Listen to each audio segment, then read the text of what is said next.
ይስጥልኝ እንደምን አላችሁ የዛይ ቤተሰቦች። ዛሬ የመጣሁት በአንድ ልዩ ጉዳይና በታላቅ የምስራች ነው።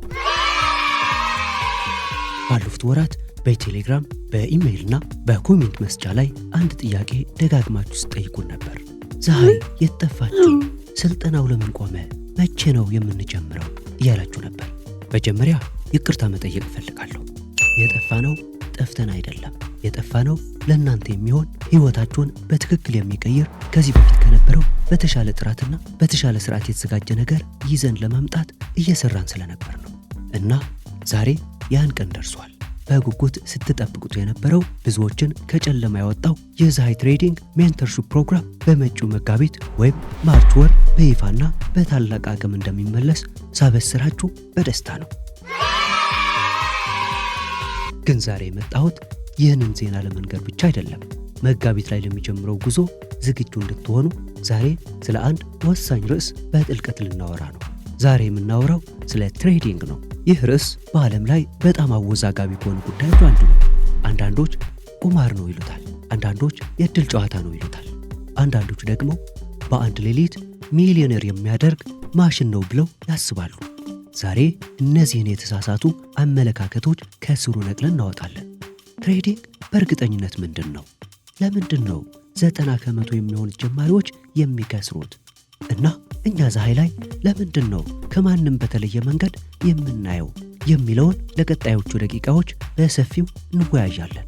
ይህ ውይይት መጋቢት ላይ ለምትጀምሩት ትምህርት እንደ መሰረት ወይም ፋውንዴሽን ሆኖ ያገለግላችኋል። እስቲ ከመሰረቱ እንጀምር። ትሬዲንግ ምንድን ነው? ብዙዎቻችሁ ትሬዲንግ ሲባል የተወሳሰቡ ቁጥሮች፣ ወደ ላይና ወደ ታች የሚወርዱ መስመሮች ወይም ቻርትስና በጭንቀት የሚጮሁ ሰዎች ይታያችኋል። ግን ነገሩን ወደ ቀላል አማርኛ እንመልሰው። ትሬዲንግ ማለት በቀላል አማርኛ መገበያየት ወይም ንግድ ማለት ነው። አዎ ንግድ።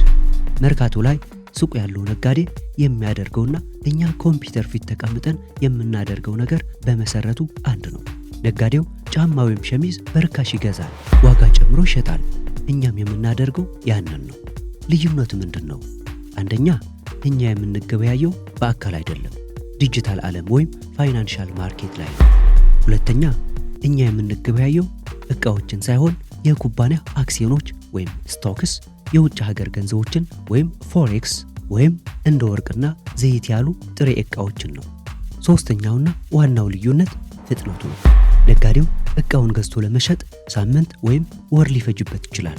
እኛ ግን በሰከንዶች፣ በደቂቃዎች ወይም በሰዓታት ውስጥ ገዝተን እንሸጣለን። ታዲያ ይህ ንግድ ከሆነ ለምንድን ነው ሰዎች ቁማር የሚሉት?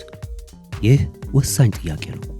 ሰዎች ትሬዲንግን ቁማር የሚሉት እነሱ ስለሚቆምሩበት ነው። ልድገምላችሁ።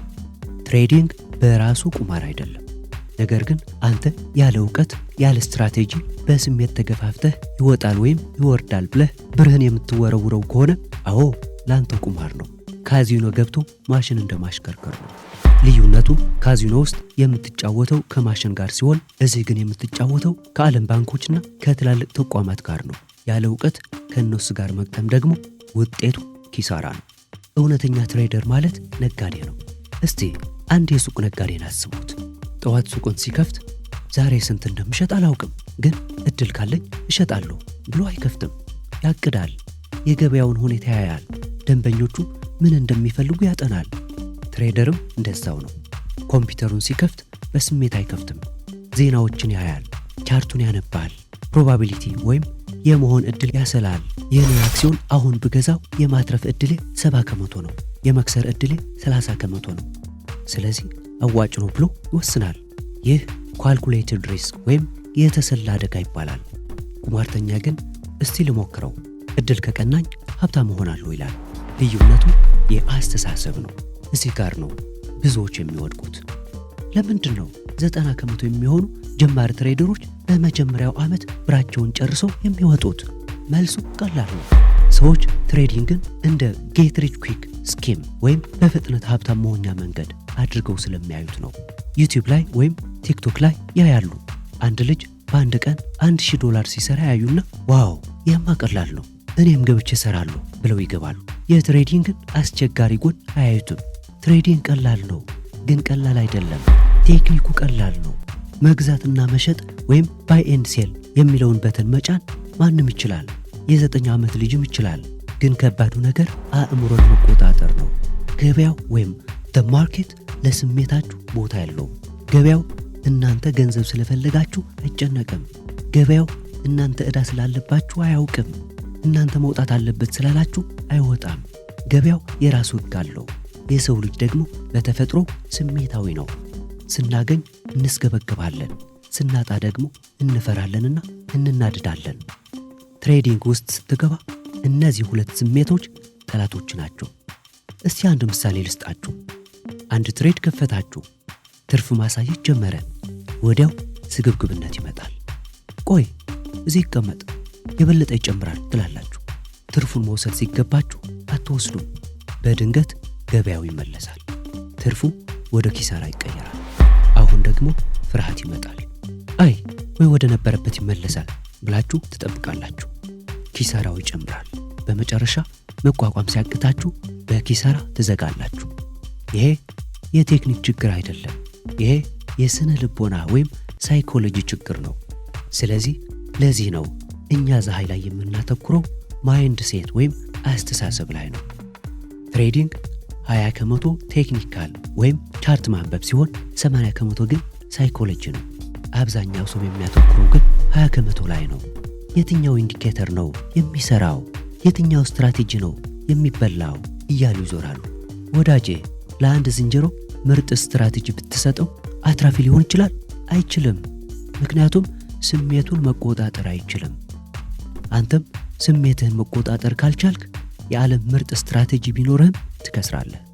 ስለዚህ መጋቢት ወይም ማርች ላይ በምንጀምረው ስልጠና የምናስተምራችሁ ቻርት ማንበብ ብቻ አይደለም። ቻርት ማንበብማ ዩቲዩብ ላይም አለ።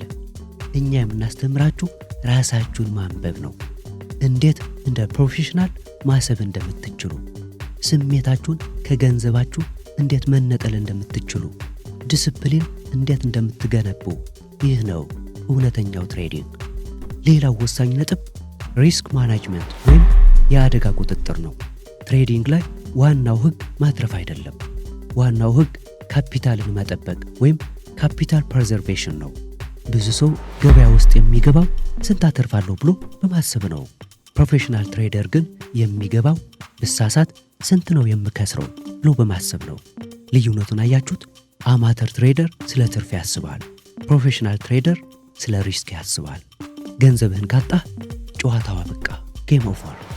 ስለዚህ መጀመሪያ መማር ያለብህ እንዴት እንደማትከስር ነው። እንዴት ገንዘብህን እንደምትጠብቅ ነው። ይህንን በመጋቢት ስልጠናችን በሰፊው እናየዋለን። አሁን ወደ ዋናው ማስታወቂያ እንምጣ። ለምንድን ነው ስልጠናው መጋቢት ላይ የሚጀምረው?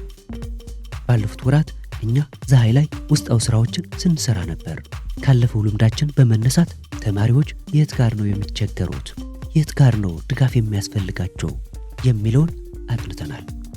አዲሱ ስልጠና ዝም ብሎ ቪዲዮ ማየት ብቻ አይደለም፣ ሜንተርሺፕ ነው። ማለትም እጅ በእጅ ተያይዘን የምንሄድበት ነው። በዚህ የማርች ፕሮግራም ውስጥ አንደኛ ከዜሮ ለሚጀምሩ ሰዎች መሰረታዊ የሆኑ ነገሮችን በቀላል አማርኛ እናስተምራለን። ሁለተኛ አድቫንስድ ለሆኑና ስትራቴጂ ለሚፈልጉ እኛ የምንጠቀምባቸውን የተረጋገጡ ወይም ባክቴስትድ ስልቶችን እናካፍላችኋለን። ሶስተኛና ዋናው በየሳምንቱ ላይቭ ሴሽንስ ይኖረናል። ገበያው ክፍት ሆኖ አብረን ቻርቱ እናያለን። አብረን እየተነተንን አብረን እንማራለን። ቲዮሪ ብቻ ሳይሆን በተግባር ወይም ፕራክቲካል ይሆናል። አራተኛ የፀሐይ ማህበረሰብ ወይም ኮሚኒቲ። ትሬዲንግ ብቸኝነት ያጠቃዋል። ብቻህን ስትሆን ስሜታው ትሆናለህ። ነገር ግን እንዳንተ አይነት ዓላማ ካላቸው፣ እንዳንተ አይነት ህልም ካላቸው ሰዎች ጋር ስትሆን ትበረታለህ። ስትሳሳት የሚያርምህ፣ ስትዝል የሚያበረታታህ ቤተሰብ ታገኛለህ። ይህ ስልጠና ለሁሉም ሰው አይደለም። ይህንን ግልጽ ማድረግ ፈልጋለሁ። በአንድ ወር ሚሊዮነር ሆናለሁ ብለህ የምታስብ ከሆነ እባክህ እንዳትመዘገብ፣ እኛ ጋር ቦታ የለህም። እኛ የምንፈልገው ትሬዲንግን እንደ ሙያ ወይም ኬሪርና እንደ ቢዝነስ የሚያዩ ሰዎችን ነው። ለመማር ዝግጁ የሆኑ፣ ለውጤት ትዕግስት ያላቸውና ጠንክረው ለመስራት ፈቃደኛ የሆኑትን ነው። ከ9 እስከ 5 ባርነት መውጣት ቀላል አይደለም፣ ዋጋ ያስከፍላል። ያንን ዋጋ ለመክፈል ዝግጁ ከሆናችሁ ፀሐይ ቤታችሁ ነው። መጋቢት የለውጥ ወር ነው። አዲሱን ዓመት ማለት የፈረንጆችን ስንጀምር ብዙ እቅድ አውጥተን ነበር። አሁን ዓመቱ እየሮጠ ነው። መጋቢት ላይ አንድ ውሳኔ ወስኑ። በቃኝ በሉ። ለሌላ ሰው መስራት በቃኝ፣ የሰው ፊት ማየት በቃኝ፣ የራሴን ሕይወት በራሴ እጅ የምቀይርበት ክህሎት እማራለሁ በሉ። ትሬዲንግ አንዴ ከተማራችሁት ማንም ሊቀማችሁ የማይችል ክህሎት ነው። ላፕቶፕና ኢንተርኔት እስካለ ድረስ ዓለም ላይ የትም ቦታ ሆናችሁ መስራት ትችላላችሁ። ኢትዮጵያ ሆኑ፣ አሜሪካ፣ ዱባይ፣ ቦታ አይገድባችሁም። አለቃ ያላችሁም፣ ሰራተኛ ያላችሁም፣ ሱቅ ኪራይ የለባችሁም። ነፃነት ማለት ይህ ነው። ግን ይህ ነፃነት የሚመጣው በእውቀት ነው። ስለዚህ ምን ይጠበቅባችኋል? አሁን ባለን መረጃ መሰረት ለስልጠናው የምንቀበለው ሰው ቁጥር ውስን ነው። ጥራቱን ለመጠበቅ ስንል ብዙ ሰው አናበዛም። ስለዚህ ምዝገባው ሲጀመር እንዳያመልጣችሁ አሁኑኑ መዘጋጀት አለባችሁ። ከታች ባለው ሊንክ ወይም ባዮ ላይ በሚገኘው ሊንክ በመግባት የቴሌግራም ቻናላችንን ተቀላቀሉ፣ ወይም ዌይት ሊስት ወይም የተጠባባቂዎች ዝርዝር ላይ ተመዝገቡ። ልክ ምዝገባው እንደተከፈተ ቅድሚያ ለእናንተ መረጃ ይደርሳችኋል። ወንድሞቼ እህቶቼ፣ ጊዜው እየሄደ ነው። ነገ ጀምራለሁ አትበሉ። ነገ የሚባል ቀን የለም። መጋቢት ላይ የምንጀምረው ጉዞ ምናልባት የሕይወታችሁ አቅጣጫ የሚቀየርበት ሊሆን ይችላል። እኛ ዝግጅታችንን ጨርሰን እየጠበቅናችሁ ነው። እናንተስ ዝግጁ ናችሁ? በመጨረሻም አንድ ነገር ልበል። ትሬዲንግ ከባድ ነው። አዎ ያስፈራል። አዎ ግን የማይቻል አይደለም። ሌሎች ከቻሉት እናንተም ትችላላችሁ። የሚያስፈልጋችሁ ትክክለኛ መሪና ትክክለኛ ስርዓት ነው። ያንን ደግሞ ፀሐይ ያቀርብላችኋል። በጉጉት ስንጠብቀው የነበረው ጊዜ ደርሷል። መጋቢት ላይ እንገናኝ። እስከዚያው በሰላም ቆዩልን። አመሰግናለሁ።